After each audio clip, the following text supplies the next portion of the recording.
trong hồn tôi khi ưu tư đang chất đầy, vì tình em đổi thay. Bao nhiêu mơ ước đã tan dần, cuộc tình đã mất, thật xót xa. Tôi như chơi vơi trong biển khơi, sao em ra đi không quay lại, để lòng tôi nát tan. Con tim khô héo trong mỏi mòn, nhạc điệu ân ái nay còn đâu.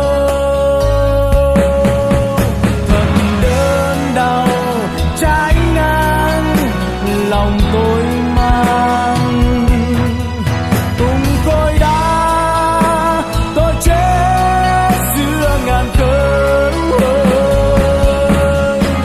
Giọt đắng cay thấm tan vào không gian, hồn ta vỡ trắng tan đời ngang nghiêng. Khi tôi trao em linh hồn tôi như ngôi sao băng qua đêm dài về nơi rất xa, tôi đâu biết đang bay về một hành tinh sáng đầy dối gian. Tôi đi lang thang mong tìm em, ôi cơn đau thương thầm dạ rời mà đường không lối đi. Nàng là giấc mơ kiêu kỳ để hồn tôi uống men rượu cay.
Linh hồn tôi như ngôi sao băng qua đêm dài về nơi rất xa, tôi đâu biết đang bay về một hành tinh sáng đầy dối gian.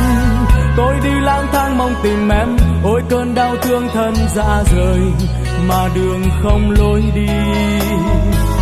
Nàng là giấc mơ kiêu kỳ để hồn tôi uống men rượu cay.